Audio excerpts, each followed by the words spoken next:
লোকসভা নিৰ্বাচনৰ প্ৰেক্ষাপটত কংগ্ৰেছত এতিয়া হাহাকাৰ লাগিছে। মৰিগাঁও আৰু জাগিৰোড সমষ্টিত হুৰাহুৰে খহিছে এতিয়া কংগ্ৰেছৰ ভেটি।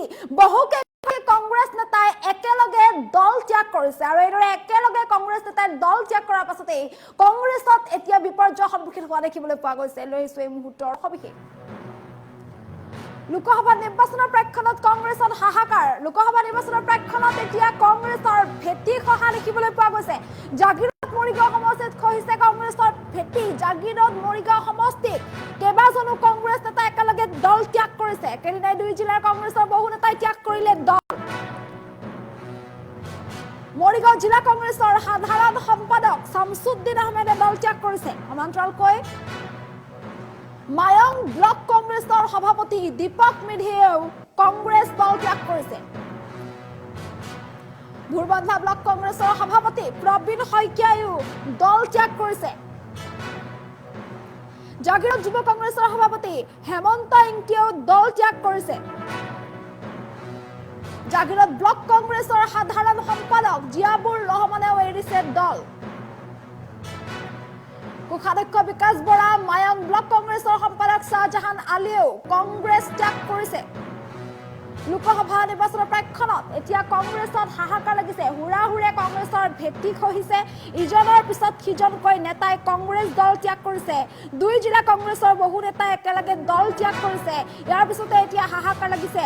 দলৰ বিৰুদ্ধে ক্ষোভ প্ৰকাশ কৰি এনেদৰে দল ত্যাগ কৰিছে এইসকল কংগ্ৰেছ নেতাই। কংগ্ৰেছ নেতাই এনেদৰে হঠাৎ দল ত্যাগেই এতিয়া বহু প্ৰশ্নৰ উত্থাপন কৰা দেখিবলৈ পোৱা গৈছে।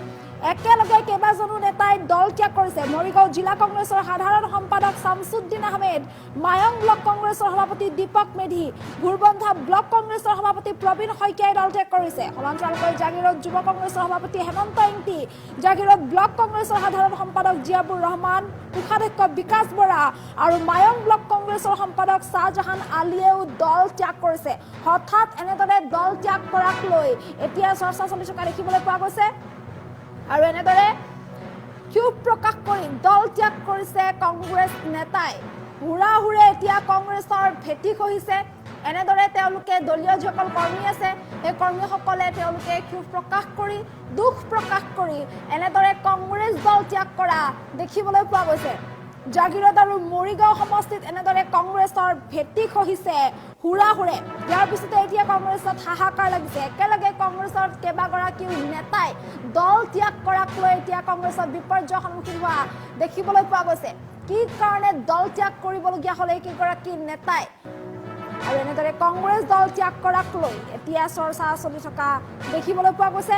জাগিৰোড আৰু মৰিগাঁও সমষ্টিত দল ত্যাগ কৰিছে এইসকল নেতাই। মৰিগাঁও জিলা কংগ্ৰেছৰ সাধাৰণ সম্পাদক শামছুদ্দিন আহমেদ, মায়ং ব্লক কংগ্ৰেছৰ সভাপতি দীপক মেধি, ভুৰবন্ধা ব্লক কংগ্ৰেছৰ সভাপতি প্ৰবীণ শইকীয়াই দল ত্যাগ কৰিছে। ইয়াৰ সমান্তৰালকৈ জাগিৰোড যুৱ কংগ্ৰেছৰ সভাপতি হেমন্ত ইংতি, জাগিৰোড ব্লক কংগ্ৰেছৰ সাধাৰণ সম্পাদক জিয়াবুৰ ৰহমান আৰু কোষাধ্যক্ষ বিকাশ বৰা, মায়ং ব্লক কংগ্ৰেছৰ সম্পাদক শাহজাহান আলীয়ে এনেদৰে কংগ্ৰেছ দল ত্যাগ কৰিছে। বিভিন্ন ধৰণৰ মন্তব্য কৰি তেওঁলোকে এনেদৰে সংবাদমেল পাতি এনেদৰে আনুষ্ঠানিকভাৱে দল ত্যাগ কৰাৰ কথা ঘোষণা কৰিছে। মন্তব্য আছে, মন্তব্য শুনাবলৈ চেষ্টা কৰিছো। মৰিগাঁও জিলা কংগ্ৰেছৰ অন্তৰ্গত মৰিগাঁও জিলা কংগ্ৰেছৰ সাধাৰণ সম্পাদককে ধৰি মৰিগাঁও সমষ্টিৰ ৰুবনা ব্লক কংগ্ৰেছৰ মই সভাপতি, আমাৰ জাগিৰোড সমষ্টিৰ মায়ং ব্লকৰ সন্মানীয় সভাপতি দীপক মেধি ডাঙৰীয়া আছে, আমাৰ বৰ্তমান ইউথ কংগ্ৰেছৰ ট্ৰেজাৰাৰ বিকাশ বৰা ডাঙৰীয়া আছে, ব্লক কংগ্ৰেছৰ বিকাশ বৰা ডাঙৰীয়া আছে। আমি আমাৰ ইউথৰ জেনেৰেল ছেক্ৰেটাৰী আছে, ব্লক ইউথৰ জেনেৰেল ছেক্ৰেটাৰী আছে আৰু অন্যান্য মেম্বাৰসকল আছে। আমি আজি সামূহিকভাৱে কংগ্ৰেছ দল ত্যাগ কৰাৰ সিদ্ধান্ত কৰি প্ৰেছ মিটটো আয়োজন কৰিছো। সুদীৰ্ঘ কাল কংগ্ৰেছ দল কৰি আছিলো। জীৱনৰ আটাইতকৈ বহুমূলীয়া সময়খিনি আমি কংগ্ৰেছ দলক দিছিলো। সেয়ে মৰ্মে কংগ্ৰেছ দলেও আমাক যথেষ্ট মৰমাদৰ কৰিছিলে আৰু যথেষ্ট সন্মানো দিছিলে। বৰ্তমানৰ প্ৰেক্ষাপটত কংগ্ৰেছ দলৰ আমাৰ সৰ্বভাৰতীয় পৰ্যায়তে কওক বা অসম প্ৰদেশৰ ক্ষেত্ৰতে যদি আমি চাওঁ, বৰ্তমান নেতৃত্বৰ একেবাৰে অভাৱ হৈছে, যাৰ কাৰণে আমি বৰ জীয়াটো ভুগিব লগা হৈছে। বিশেষকৈ মৰিগাঁৱৰ ক্ষেত্ৰত অসম প্ৰদেশ কংগ্ৰেছ কমিটি আৰু AICCৰ দুজনমান নেতা লগ হৈ আমাৰ মৰিগাঁও কংগ্ৰেছটো একেবাৰে ৰাজহাড় ভাগি পেলাইছে, যিটো আৰু বহু দিনলৈ মানে তাক পোন কৰাটো বৰ কঠিন অৱস্থা এটা হৈছে। আমাৰ ব্যক্তিগতভাৱে কাৰো ওচৰত ক্ষোভ নাই, কিন্তু সামগ্ৰিকভাৱে যদি চাওঁ, নেতৃত্বৰ ভুলৰ কাৰণে কংগ্ৰেছ দলৰ নেতৃত্বই, অসম প্ৰদেশ কংগ্ৰেছ দলৰ নেতৃত্বই আমাৰ সাধাৰণ কৰ্মীখিনিৰ মৰ্মবেদনা, মনৰ কথাক তেওঁলোকে অলপো গুৰুত্ব দিব নিবিচাৰে। সেয়েহে মনৰ ক্ষোভত আজি আমি এই দলটো ত্যাগ কৰিবলৈ ওলাইছো। আজি আনুষ্ঠানিকভাৱে মই ঘোষণা কৰিছো, আমি কংগ্ৰেছ দলৰ প্ৰাথমিক সদস্যৰ পৰাও পদত্যাগ কৰিছো। সৰুৰ পৰা কংগ্ৰেছ দলৰ যোনটো নীতি আদৰ্শক আমি সমৰ্থন জনাই NSUৰ পৰা আৰম্ভ কৰি আজি জিলা কংগ্ৰেছৰ সাধাৰণ সম্পাদক, ইয়াৰ মাজত মই ইউথ কংগ্ৰেছৰো কাম কৰিছো, আমি ব্লক কংগ্ৰেছত কাম কৰি পেলাই আজি জিলা কংগ্ৰেছৰ সাধাৰণ সম্পাদক হিচাপে কাৰ্যনিৰ্বাহ কৰি আছো।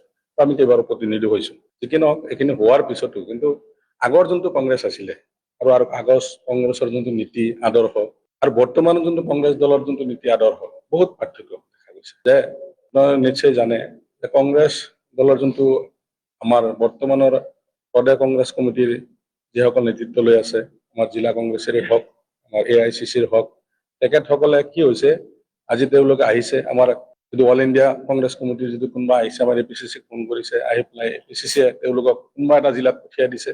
আমি সেই মানুহজনকে খালি আলহী হিচাপে, তেওঁ গেষ্ট হিচাপে, তেওঁ কৰ্মী নহয়, একেবাৰে আমাৰ ডাঙৰ নেতা হিচাপে তেওঁক আমি গামোচাৰে আদৰি সন্মান জনাই আমাৰ কনফাৰেন্স হলৰ পৰা তেওঁলোকক আমি ভাল হোটেলত খোৱাই বোৱাই আমি পঠিয়াই দিছো। তৃণমূল পৰ্যায়ত কোনো ধৰণৰ সাংগঠনিকভাৱে যে কিবা আমাৰ লাভৱান হৈছে সেইটো আমাৰ পৰিলক্ষিত হোৱা নাই। কিন্তু এই কথাখিনি আমি নেতৃত্বক বাৰে বাৰে অৱগত কৰিছো, কিন্তু নেতৃত্বে আমাক কোনো ধৰণৰ গুৰুত্ব দিয়া নাই এই কথাৰ ওপৰত।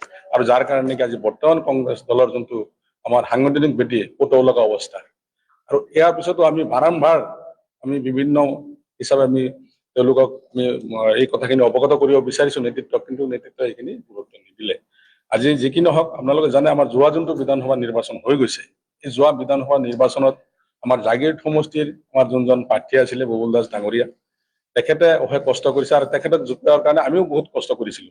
কিন্তু কষ্ট কৰিলে কি হ'ব, আমাৰ মাজতে কিছুমান ব্যক্তি আছিলে তেওঁলোকে চিপৰাং মাৰি পেলাই আমাক দলৰ যে সন্মানীয় যোনজন প্ৰাৰ্থী কেনেকে হৰুৱাব তাৰ কাৰণে। কিন্তু সেই কথাখিনি আমি তাৰ পিছত যদি আমাৰ পৰ্যালোচনা হয় আমাৰ কংগ্ৰেছ দলত, আমাৰ দুয়োখন ব্লক কংগ্ৰেছ কমিটিৰ প্ৰস্তাৱ মৰ্মে লগতে আমাৰ যোনজন প্ৰাৰ্থী আছিলে সেই প্ৰাৰ্থীৰ তেওঁৰ লিখিতভাৱে আমাৰ জিলা পৰ্যায়ৰ APCCৰ সন্মানীয় সভাপতি মহোদয়ক আমি লিখিতভাৱে অভিযোগ দিয়াৰ পিছতো তেওঁৰ ওপৰত কোনো ধৰণৰ ব্যৱস্থা কৰা আজি পৰিলক্ষিত হোৱা নাই। আমি চাইছো ইতিমধ্যে আমাৰ অসম প্ৰদেশ কংগ্ৰেছ কমিটিৰ সভাপতিয়ে বিভিন্ন জাগাত আমাৰ অনুসৰণমূলক ব্যৱস্থা লৈছে, কিন্তু আমাৰ মৰিগাঁও জাগীৰোডৰ ক্ষেত্ৰত সেই ব্যৱস্থাটো হোৱা নাই। গতিকে আমি চাইছো যে এনেকুৱা যদি হৈ থাকে তেতিয়াহ'লে এনেই আমি মুষ্টিমেয় কেইজনমান মানুহ আজি আমাৰ জাগীৰোড সমষ্টিত কংগ্ৰেছ কৰি আছো, তাৰপিছত আমি ভৱিষ্যত আমি কেনেকে আমি ৰাইজৰ কিবা সেৱা কৰিব পাৰিম, আমি যোনটো মনোবৃত্তি লৈ আজি আমি পাৰ্টি কৰি আছো, আমাৰ যোনটো উদ্দেশ্য সেই উদ্দেশ্যত আমি কেতিয়াও সফল হ'ব নোৱাৰিম। গতিকে যদি আমি ৰাইজকে যদি আমি কোনো ধৰণৰ এটা আমি উপকাৰ কৰিব নোৱাৰো, ৰাইজক যদি সমস্যাখিনি আমি সমাধান কৰিব নোৱাৰো, তেতিয়াহ'লে আমি এই দল কৰি মানুহখিনিক আবুৱা কৰি আমাৰ কোনো যুক্তিসংগত নাথাকে। সেইকাৰণে আজি আমি এইকেইজন খালী ব্যক্তিয়ে নহয়, আজি আমাৰ ইয়াৰ পিছতো আমাৰ জাগীৰোড সমষ্টি হওক, মৰিগাঁও, ইতিমধ্যে আপোনালোকে দেখা পাইছে লাহৰীগড়ৰ পৰা পঞ্চায়তৰ প্ৰতিনিধি, জিলা পৰিষদ, সন্মানীয় মণ্ডলৰ পৰা আদি কৰি বুথ কমিটি বিভিন্ন পৰ্যায়ৰ কৰ্মীসকলে ইতিমধ্যে তেওঁলোকে ৰিজাইনেশ্যন দিছে আপোনালোকে। কিন্তু ইয়াৰ পিছত আমাৰ জাগীৰোডতো ইয়াৰ পিছত ধাৰাবাহিকভাৱে আমাৰ কৰ্মীসকলে ৰিজাইনেশ্যন দিব, আপোনালোকে সেইখিনি অৱগত হ'ব। গতিকে আমি এই কথাখিনি আপোনালোকক অৱগত কৰিলো। আমি যিহেতু ইমান দিন আমি কংগ্ৰেছ কৰি আছিলো, এতিয়া কংগ্ৰেছ দলৰ যোনটো নেতৃত্ব, কংগ্ৰেছ দলৰ যোনটো নীতি আদৰ্শ, সেইখিনি একচুৱেলি আমি ক'ব গ'লে সেইখিনি আমি সন্তুষ্টমূলক আছিল, কিন্তু বৰ্তমান আমি নেতৃত্বৰ ওপৰত সন্তুষ্ট হৈ আমি দল ত্যাগ কৰিছো। পৰৱৰ্তী পৰিকল্পনা এতিয়ালৈকে আমি ভবা নাই। আমি যিহেতু আমি ৰাইজৰ লগত থকা মানুহ, আমি সদায় সৰুৰ পৰা মই ক'লো NSUৰ পৰা আজি জিলা পৰ্যায়লৈকে আমি আহিছো, ইয়াৰ ৰাইজে প্ৰতিনিধিও বনাইছে। গতিকে আমি ৰাইজৰ লগত আলোচনা কৰি ৰাইজে যেনেকুৱা সিদ্ধান্ত দিয়ে আমি সেই হিচাপে ৰাইজৰ মতামত ৰাইজৰ স্বাৰ্থত আমি কাম কৰি যাম।